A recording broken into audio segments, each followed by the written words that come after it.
Welcome back to another episode of Light Beer, Dark Money. I'm Sean Noble. And I'm Chris Clements. And we are super honored today to have with us as a guest a legend. A legend. A legend, yeah. Yes. This legend. is Senator Jim DeMint. I'll throw it out there. I'm just going to say it. Senator Jim DeMint, who was elected to the House in 1998, House of Representatives, and was seen as a conservative leader. The conservatives conservative. Coming into to join the revolution of the 94 class, although it was relatively short-lived. They lost the majority after a while.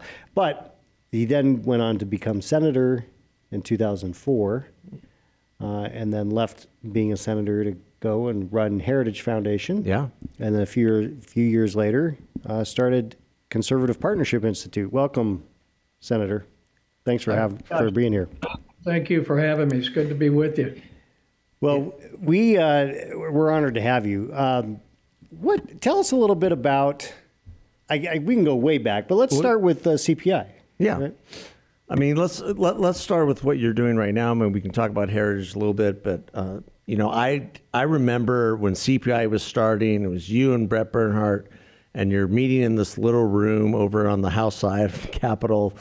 And things are just sort of getting going. And now it's become, sort of the outgrowth of, of the Leadership Institute in some ways, as a training hub for personnel on Capitol Hill that is second to none. It's an unbelievable, incredible achievement of what you've done.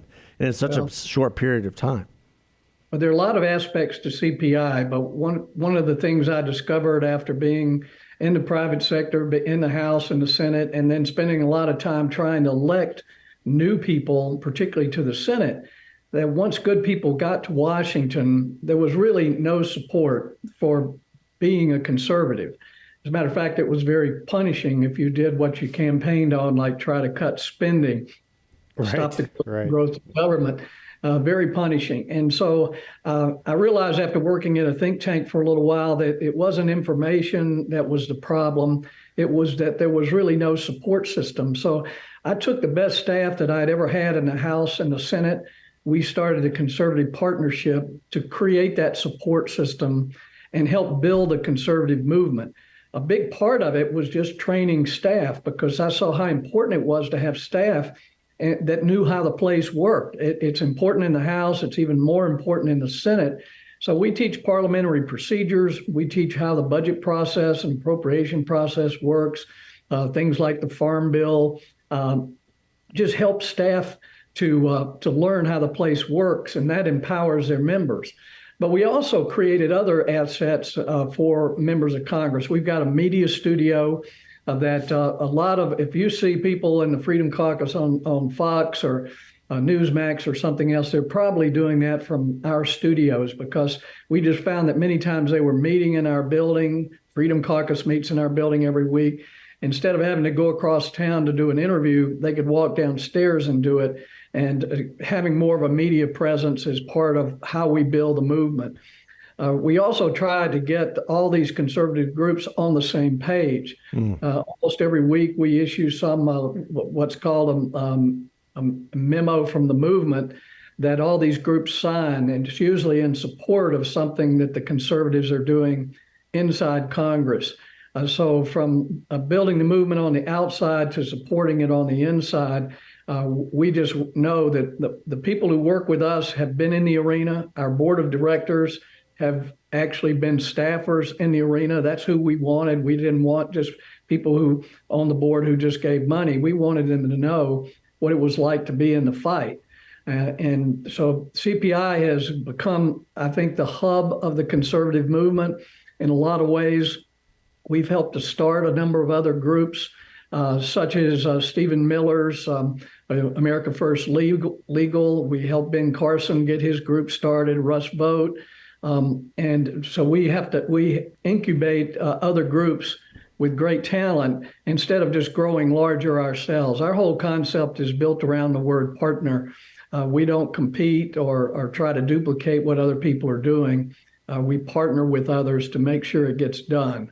Yeah. Well, it's really interesting when you look back and you look at because as a Hill staffer for Congressman Shadig, he took over as the RSC chairman when we did a really big change in the way RSC worked. It became much more of a, I think, action-oriented organization. We brought in Neil Bradley, who's now at the U.S. Chamber, Paul Teller, who's now doing stuff with Pence, Russ Voigt, as you mentioned, went on to be the CBO director and runs this great organization. You just look at, and you were part of RSC, and they were just, Pence was a chairman of RSC after Shadig, and Meadows was a part of RSC, and then Freedom Caucus. I mean, it's just interesting how there is a timeline of the movement, which is historic. And it's kind of cool when you look at someone like yourself who came in 98, and then you fast forward to 2023. You've been a touch point in the conservative movement for many, many years. When you ran for Congress, I got to believe that probably was not what was on your mind, right? I mean, talk to us about how you went from, you're running you were in advertising and marketing research. You worked for Bob Inglis on his campaign, I think back in like 94, 96. No, he actually ran in 92. For 92, that's right. Yeah. He got there a couple of years before the big 94 election, but and I just backed into politics. I really had no interest, never really thought about running for office. I thought they were normal people, and then there were politicians. Right. And I kind of stay on the normal side. But, as I developed my business, as I got involved with the community and worked in my church, raised a family, it just became apparent to me how much government policy affected our lives. And in many cases, a lot of the problems we were trying to deal with in our community were caused by bad policy, particularly policy from the federal level. And so I got more interested in how this affects me. And I've always been a volunteer with a lot of charitable groups in the Chamber and United Way. And so I was kind of already in this community service mindset. And I volunteered to help really free of charge Bob English run. I hardly knew him, but he was running on term limits and not taking PAC money and kind of a lot of these revolutionary ideas. And so he wasn't supposed to get elected. He was running against a very popular incumbent. So after he won, everyone considered me a political genius, even though I think we ran the whole campaign on $50,000 and a lot of door-to-door work. Wow, so imagine that. Yeah. He was term limited, and about halfway through his 6 years, the group that worked with him, we just started, okay, what are we going to do to keep this going? And the lot kind of fell on me, and I just decided to give it a shot and ended up in a 7-way primary, because anytime you have an open seat in South Carolina, it becomes very crowded with Republicans. Right. So somehow I managed to get through that. And I just found I enjoyed the service. The Washington moved a whole lot slower than I had hoped. But I'd still believe we can nudge the country in the right direction, but it's going to take a fight. I think that's what a lot of people don't understand is the country is going in the wrong direction. We're really in serious trouble, particularly fiscally and culturally, and from a defense perspective as well right now.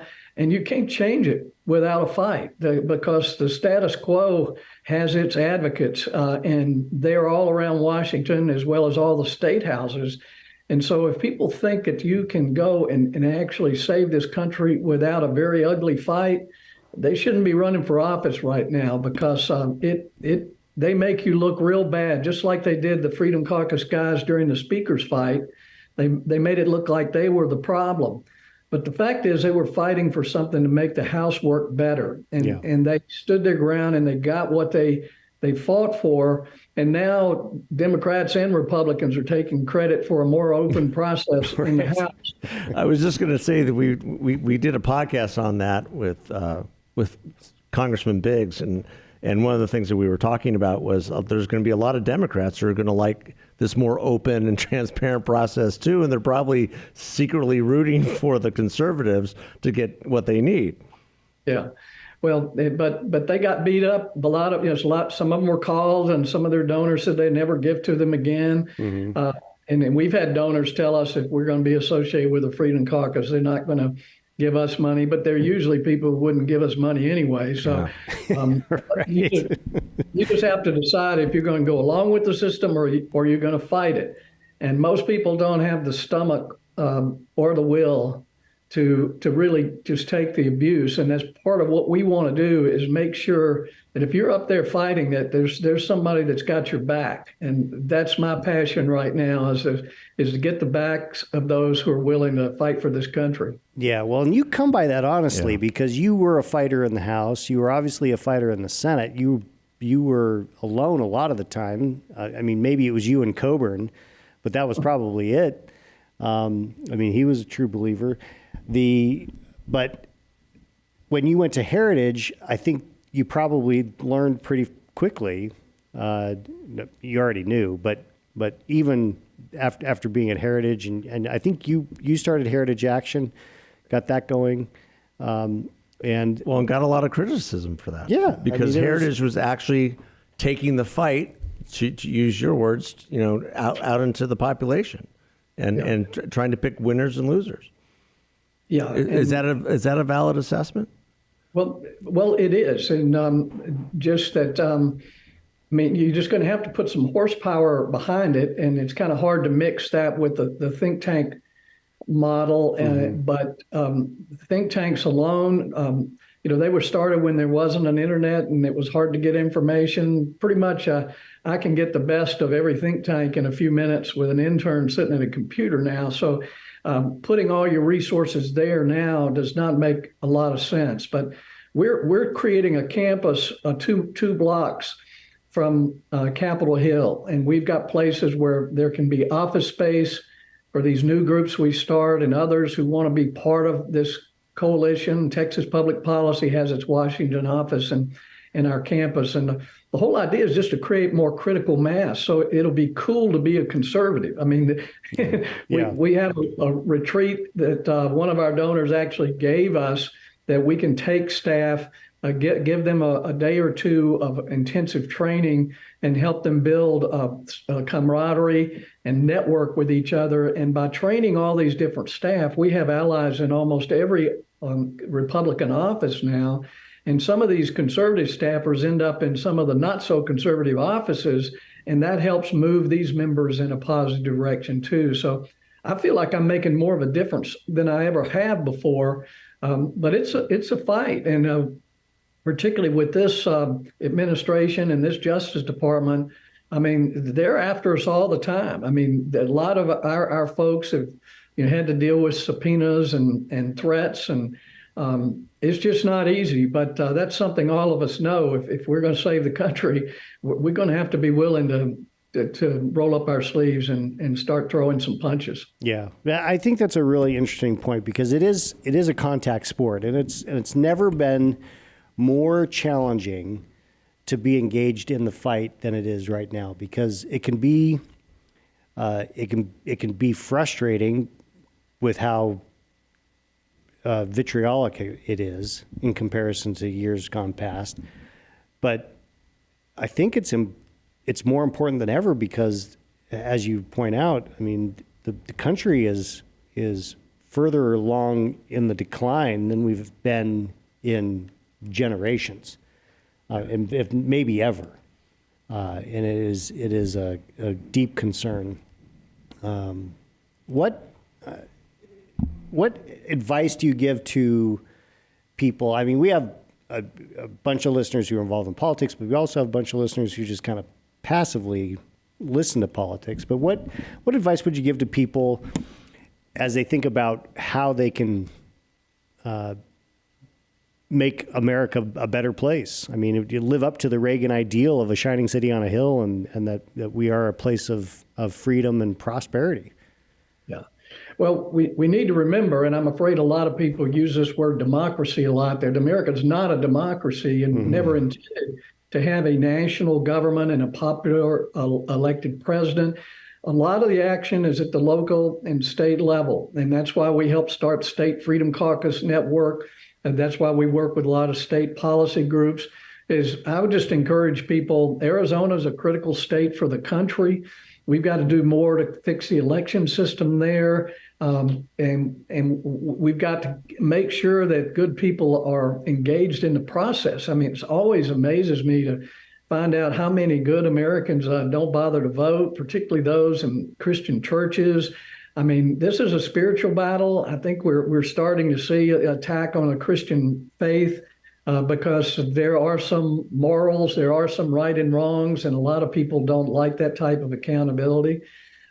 So we need to fight these battles locally in our churches and our schools, our school boards, at the state level, at the national level, just trying to stay involved. I know if folks listen to your show, they're going to find out a little bit more behind the scenes of what really goes on, because you've been there and you can translate a lot of the stuff, the smoke that they blow, so that people don't really know what's going on. You know that some of these are fake votes, and they didn't intend to pass it. They just wanted a messaging amendment, as they call it. Not too many people on the air really know how the place works enough to keep people informed. So I'm very grateful for folks like you that can help explain it to people. But we need an informed electorate, and we need people to realize that part of their stewardship, if they are a person of faith, needs to be to take care of this wonderful garden called America that God gave us. And it's going to take a fight. And today, like you said, it's really harder a lot because of social media. You can be blasted within a few minutes. And there are a lot of trolls that probably follow your name, my name. You say one thing, that all of a sudden they're twisting it and blasting it out.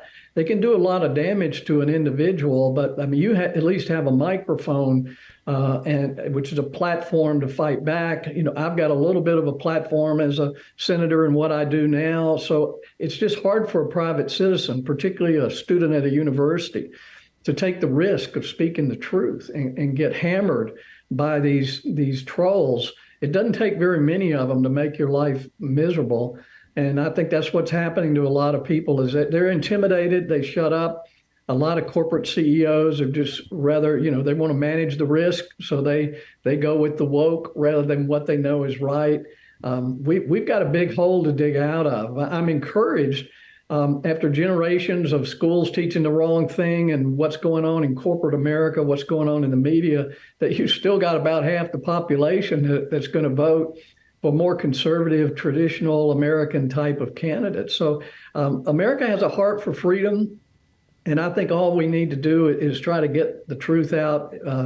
But I'd just be grateful for anyone who's involved and wants to make a difference, whether it's at the local or state or the federal level. Yeah, well said. Yeah. Well, and I think you hit on something that it was it just struck me, is that the gift that America is from God. I mean, literally, this is a gift from God.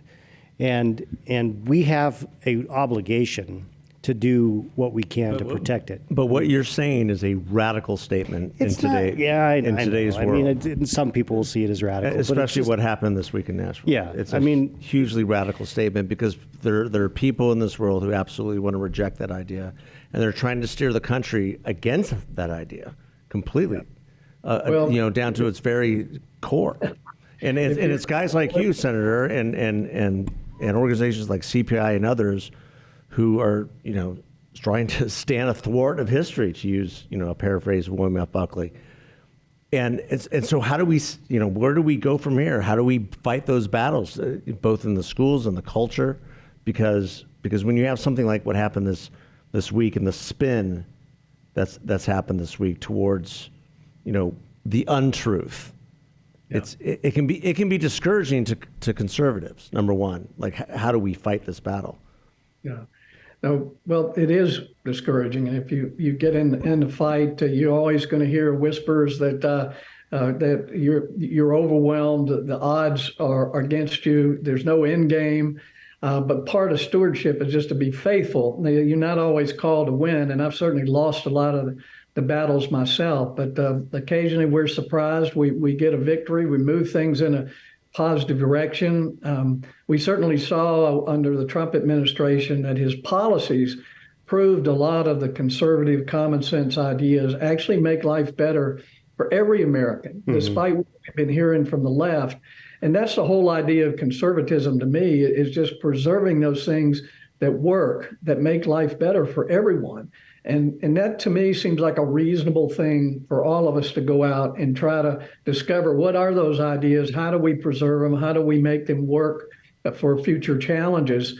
And I think if you can speak to people on those terms, most people will start nodding with you, is if we're looking for something that'll make their life better and hopefully their children and grandchildren as well. Yeah. Yeah.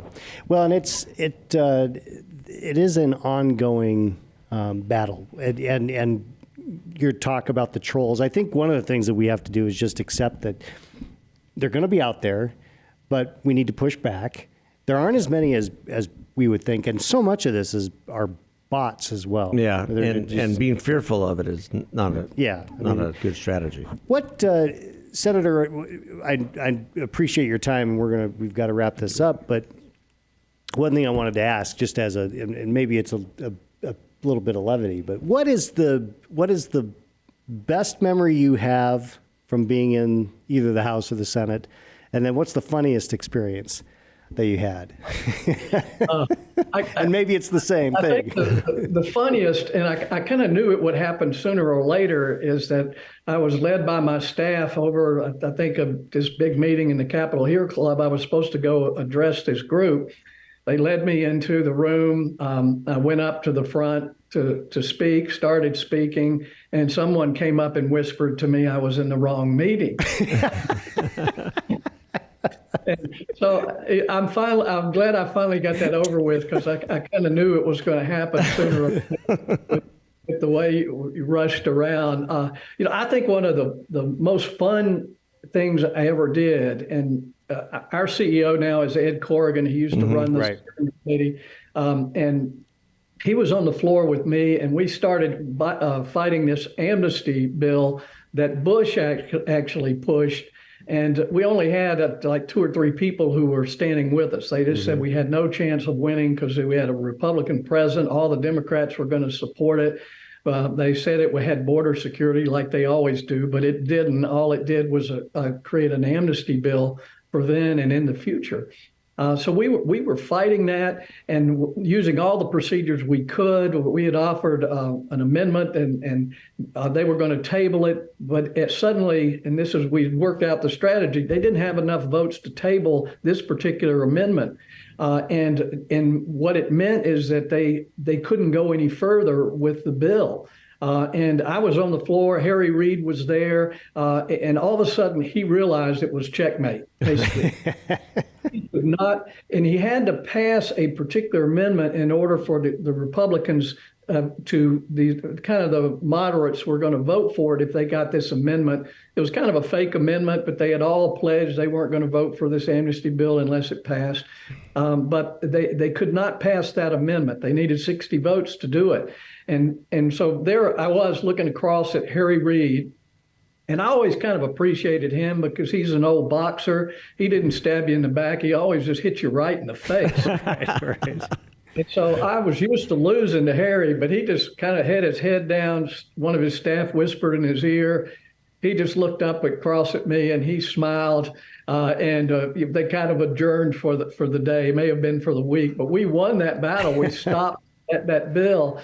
And so Harry and I always kind of had a good relationship after that. He read my book, Saving Freedom, and I read his book about how good socialism is. He's an old but we had a couple of good conversations on the floor. But he was a mean old feisty guy, and you can't beat somebody like that if you're not willing to take a few punches and throw a few back. Boy, that's a great example of being in the fight. He was a mean old feisty guy. Because that's a great way to put it. I mean, he was a master, and if you weren't willing to take a few punches to stay in there with it, I think that's a great example. Senator. Who do you see in the Senate these days as taking the fight to the other side? Who gives you the most hope? I got some new ones that came in, but the folks who've kind of been holding their own since I left, Mike Lee and Rand Paul and Ted Cruz. Ron Johnson is kind of joined that. Some are still trying to find their place. Tommy Tuberville, he came over for a lot of training. He's figuring out how the places work, and that's how he's able to kind of hold these nominees in order to get the Pentagon to cut off their funding of abortions. And right. So and this group has gotten a little bigger. Josh Hawley has shown some life over there, and some of them are just, as all of us have to do, is trying to decide: can I get more done working with the system, or am I going to have to fight the system? And eventually, you're going to have to fight the system because it's what's going in the wrong direction. Right. And what I found out is when you fight the system by yourself, it's almost always going to win. And even worse than losing is sometimes they can marginalize you to the point where you can never be effective again.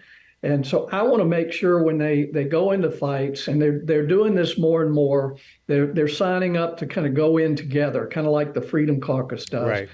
We don't quite have a Freedom Caucus in the Senate, but we're working on that. And we've got some new leadership over there that are finding their sea legs, so to speak. And so, yeah, I'm optimistic. I think as long as we have the current leadership, we're not going to get anything done very bold in the Senate. It's just something about being in leadership, particularly in the Senate, is if you want to lead, you don't, as Mitch McConnell says, don't be the issue. In other words, don't do anything. Somehow, and I'm not pretending it's easy to get Susan Collins and Lisa Murkowski together with Ted Cruz and Mike Lee. Right. And sometimes you have to cobble all this together.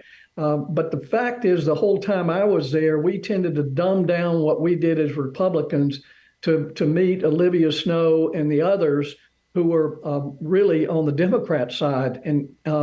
And what the Freedom Caucus does in the House is show the Republican leadership that they can win with conservative ideas if they're just willing to stand together and fight. And so we're trying to do that in the Senate. There is some hope there, but we can't solve the problem with the same people who created it. That was my slogan when I started Senate Conservatives Fund. And we need to elect some folks who are willing to take the punches and not become part of the club there in the Senate. Yeah, well said. Good. Well, thank you so much for taking the time. We really, really appreciate your leadership always and what good you're to doing see you, every sir. day. And I thought you'd be serving beer or something. Yeah, well, Chris, I look, I'm the dark money guy. I'll bring all the dark money I can to the table, but Chris has got to bring the beer. that's kind of the joke of the name of the show. We kind of have left some of that I'm behind. kind of an IPA guy, but you had me at beer. Yeah. Well, let's just put it this way: Chris is the more popular side of this duo. I don't know about that. Yeah, well, thank you both. But seriously, Senator, we appreciate the work that you're doing. We appreciate your friendship over the years, and the movement is in a better place because of CPI. Yeah, for sure. Agreed. CPI.org. Come see us. Sign up for our emails. We'd love to keep you posted on what's going on. And I am going to come see you later on this month, and we are talking about coming to see you maybe in May or June. Yeah. Well, Yeah. I'm sure Doing some live broadcasting from your studio. Yep. You plan on it. Okay. Thank you both. Great. Okay. God bless Thanks you. so much. Thanks, everybody. Take care.